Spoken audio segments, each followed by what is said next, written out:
আসসালামু আলাইকুম। এখন আমরা ক্যামব্রিজ 15 টেস্ট 4 রিডিং প্যাসেজ 2 এর যে গুরুত্বপূর্ণ ভোকাবুলারি গুলো আছে সেগুলো নিয়ে আলোচনা করার চেষ্টা করব। প্রথমেই আমরা এই প্যাসেজের যে হেডলাইন আছে সেটা একটু দেখে নিচ্ছি।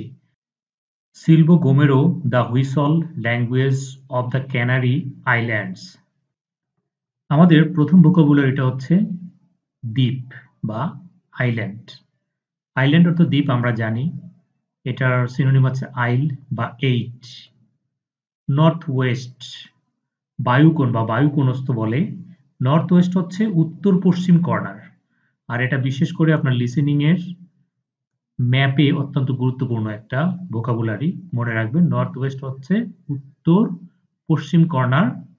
অন্য অর্থ হচ্ছে বায়ুকোণ বা বায়ুকোণস্থ। কোস্ট উপকূল, কোস্টাল উপকূলীয় বা লিটোরাল বলা যায় এটাকে। ভলকানিক আমরা সবাই জানি, আগ্নেয়গিরি আগেও আমরা পেয়েছি। মাউন্টেইনাস পাহাড়ি, হিলি বা রকি পাহাড় পর্বত। স্লোপস ঢাল বা তালু স্থান। রিভেন্স খাদ বা গভীর। Depth defy. পিক আমরা সবাই জানি একেবারে যে শীর্ষস্থান বা শিখর তাকে পিক বলে।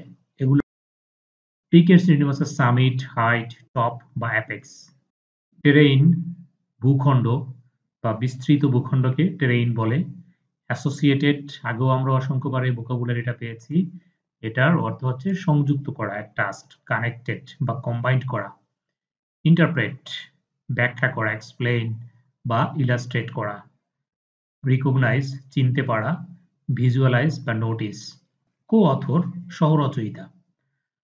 যে লিখে তাকে অথর বলে আর সাথে যে সহযোগী থাকে তাকে বলে কো অথর। সাইকোলজি মনোবিজ্ঞান। সাবস্টিটিউট বিকল্প, অল্টারনেটিভ যেটা সেটা হচ্ছে সাবস্টিটিউট। হুইসল শীষ দেয়া পাখি।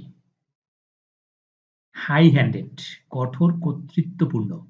মাস্টারফুল ওভারবিয়ারিং কঠোর কর্তৃত্বপূর্ণ হচ্ছে হাই হ্যান্ডেড। অ্যাম্বিগিউটি অস্পষ্টতা। অবসকিউরিটি মিস্টেরিয়াসনেস, যেটা স্পষ্ট বা ক্লিয়ার না সেটা হচ্ছে অ্যাম্বিগিউটি। ডিস্টিংগাইজ পার্থক্য নির্দেশ করে। Characterise individualise. রিপিটেশন পুনরাবৃত্তি করা, হ্যাঁ। Replication recurrence. অ্যাওয়ারনেস আমরা জানি সহজ ভোকাবুলারি। অ্যাওয়ারনেস অর্থ হচ্ছে সচেতনতা। Sensation cognition. আইসোলেট আইসোলেটেড হ্যাঁ আলাদা করা বা বিচ্ছিন্ন করা। কমিউনিকেশন সহজ ভোকাবুলারি। এটার অর্থ হচ্ছে যোগাযোগ, এক্সচেঞ্জ বা র্যাপোর্ট। র্যাপোর্ট অর্থ হচ্ছে সম্পর্ক তৈরি করা।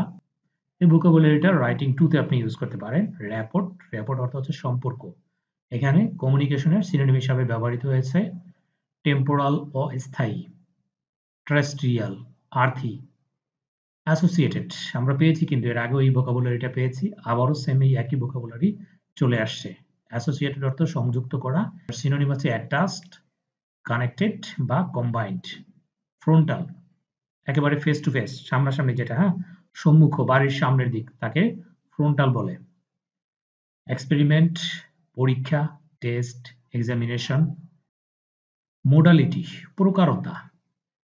ইন্ডিজেনাস লোকাল যেটা, হ্যাঁ দেশীয়, হোম স্প্যান। অ্যাডাপ্টেশন খাপ খাইয়ে নেয়া, অভিযোজন, অ্যাডজাস্টমেন্ট, কনফার্মেশন। অ্যাডাপ্টেশন হচ্ছে মানিয়ে নেয়া, খাপ খাইয়ে নেয়া। ডেন্স ফরেস্ট ঘন বনাঞ্চল। ডেন্স অর্থ হচ্ছে ঘন আর ফরেস্ট অর্থ তো বন জানেনি, সো ডেন্স ফরেস্ট অর্থ হচ্ছে ঘন যে বন সেটা। এক্সটিংশন বিলোপ সাধন। অ্যাব্রোগেশন ইলিশন। সার্ভাইভাল বেঁচে থাকা, হ্যাঁ সার্ভাইভ করা, বেঁচে থাকার জন্য যে চেষ্টা করা, কষ্ট করা সেটা হচ্ছে সার্ভাইভ। প্রিজার্ভড সংরক্ষিত, কনজার্ভড বা প্রোটেক্টেড। সো এই ছিল আমাদের ক্যামব্রিজ 15 টেস্ট 4 রিডিং প্যাসেজ 2 এর গুরুত্বপূর্ণ ভোকাবুলারি। ইনশাআল্লাহ আমরা নেক্সট ভিডিওতে ক্যামব্রিজ 15 টেস্ট 4 রিডিং প্যাসেজ 3 এর যে গুরুত্বপূর্ণ ভোকাবুলারি গুলো আছে সেগুলো নিয়ে আলোচনা করার চেষ্টা করব। আর আপনি যদি আমাদের চ্যানেলে নতুন হয়ে থাকেন তাহলে অবশ্যই আমাদের চ্যানেলটি সাবস্ক্রাইব করবেন এবং আপনার মূল্যবান মতামত জানাবেন। আজ এ পর্যন্ত। আসসালামু আলাইকুম।